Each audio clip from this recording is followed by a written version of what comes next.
Parcel of Terror. Written by Magic Art. Copyright 2026. Magic Art. All rights reserved. The lobby alarm had been screaming for 3 minutes before I accepted that it was my problem.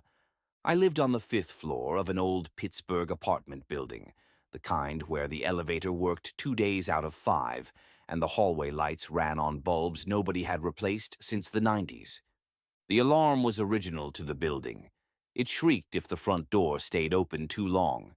Usually, someone had dragged the old vinyl chair from the corner to prop the door for a delivery and forgotten to move it back. I put on my shoes and went down.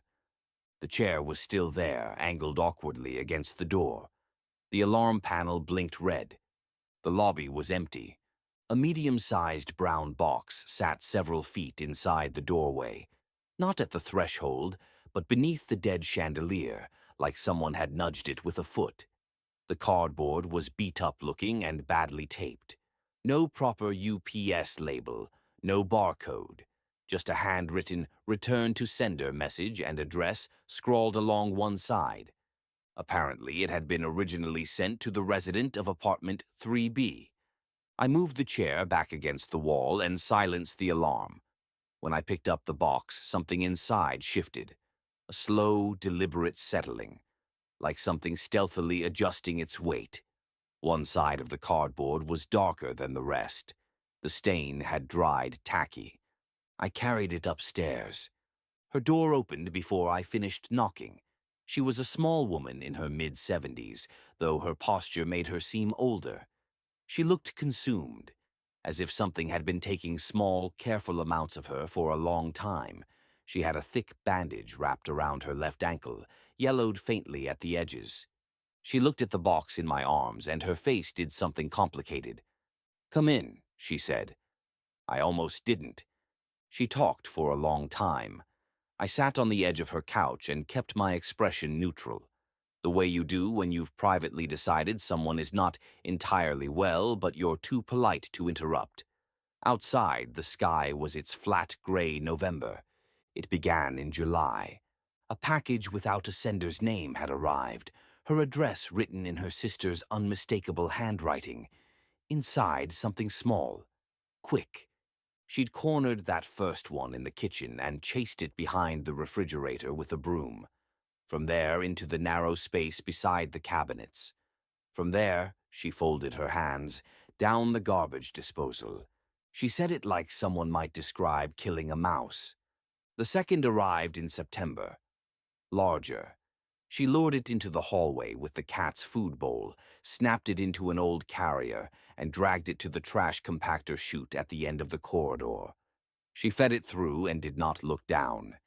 3 days after each package, her phone rang. Unidentified number. When she answered, there was no breathing, just a quality of listening. If she said her sister's name, the line went dead. The third package came 6 weeks ago. It was bigger. They kept getting bigger. This one learned. It avoided the disposal. It avoided the new carrier. It mapped the apartment in darkness. It ate from the cat's bowl nightly for a week. Then one morning the bowl was full, and the cat was not there. She found what remained of Mr. Frisky's behind the bedroom radiator. She did not cry when she told me that. It began biting her in her sleep. Small crescent wounds along her forearms, one on her shoulder. She was on blood thinners for a pacemaker. The bites stayed open longer than they should. Jagged, pustulant wounds. 3 days ago it came low and fast at her in the kitchen at 2 in the morning and tore into her ankle. She showed me the bandage. The bite had been deep enough to soak 2 dish towels before it slowed. That was when she understood she was running out of time in more than one sense. She had noticed it was drawn to the smell of her blood. Always the same wounds, always fresh. So she soaked rags from the ankle bite and laid them in the bottom of the box it had arrived in. Milk and honey in a shallow bowl. A crushed sleeping tablet stirred through. She waited in the hallway with the door cracked. When she looked inside later, it was curled around the bowl. its body the color of something left too long in water. It had no clear edges, like it had been assembled from parts that did not entirely agree with one another. Even unconscious, it seemed folded wrong. She worked quickly with packing tape. She wrote her sister's address in the steadiest hand she could manage. The building was key entry only. No receptionist. UPS came Thursdays during a narrow window for the seniors. The driver never buzzed individual units. Someone always dragged the vinyl chair to prop the door open. She knocked on 3F and gave the man $5 to carry the box down and leave it just inside the entrance with the chair holding the door open. He did not ask questions. "I watched from my window," she said. "UPS took it. They scanned it. The truck left.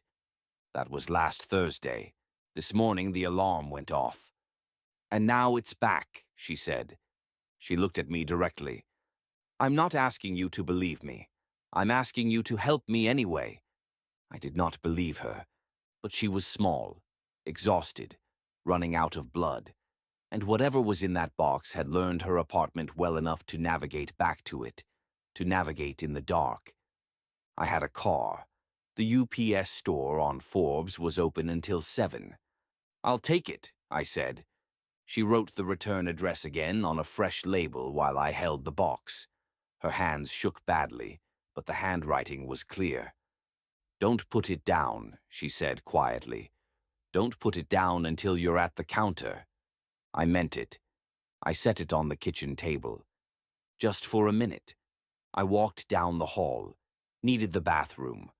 Wallet and keys were on the counter. It would take less than a minute. When I came back, the kitchen was quiet. The box lay on its side on the floor. The cardboard had been ripped open from the inside, not torn through wildly, but patiently. Fast. The hole was round and deliberate, roughly the size of a grapefruit. The edges were dark and wet. There was a smell now, faintly metallic, faintly sweet, like something forgotten too long. My wallet and keys sat on the counter 8 feet away. The kitchen light hummed softly overhead. The box was empty. It hadn't gone far. Somewhere between me and that counter, something that had learned garbage disposals and compactor chutes and bedroom radiators and the rhythm of a woman's pulse in the dark, was completely still. My apartment had the same floor plan. The refrigerator motor kicked on. From behind it came a slow sound. Not a scrape, not exactly. More like damp fabric being drawn carefully across tile. Patient. The building around me settled back into its usual quiet. 2 floors below, a woman was sitting in her apartment for the first time in months, without listening for movement in the walls. 8 feet to the counter. The UPS store closed at 7, and in the sudden silence something shifted its weight.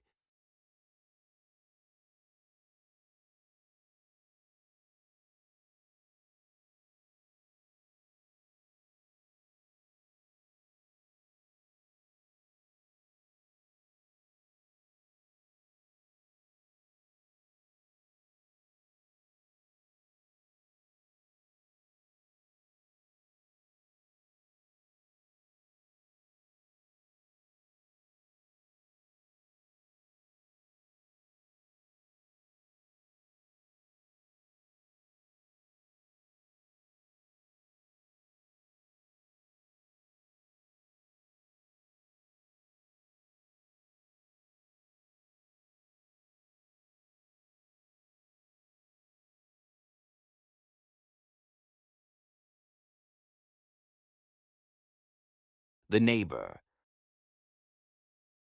Written by Magic Art. Copyright 2026. Magic Art, all rights reserved. I pride myself on being the sort of person who people appreciate. Quiet, considerate, the type who shovels your sidewalk without being asked, then vanishes. No fuss. No thanks required. On Mulberry Street, they just call me the helpful one.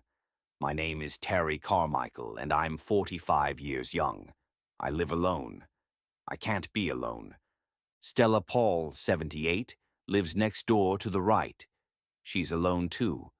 Her son visits twice a year with expensive flowers and zero eye contact.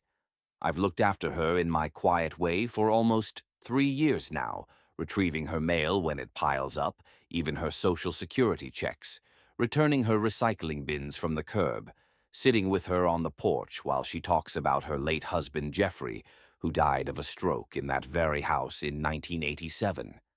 Last February, I noticed Stella hadn't collected her newspaper for 4 days.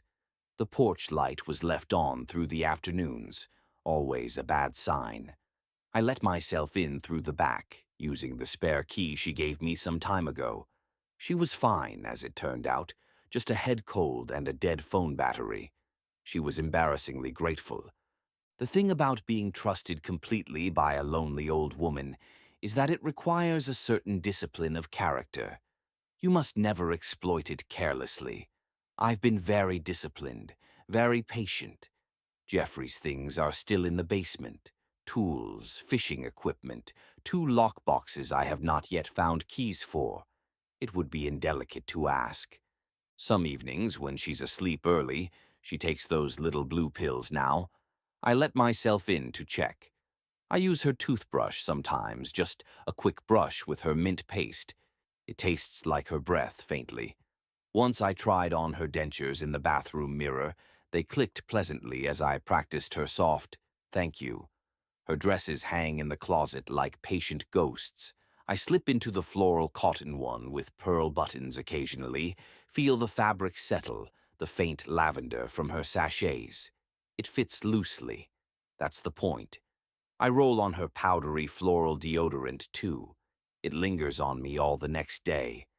When I take her trash out, every Tuesday and Friday, I pause at the curb. The white Depends bags are knotted tight, but the scent drifts up.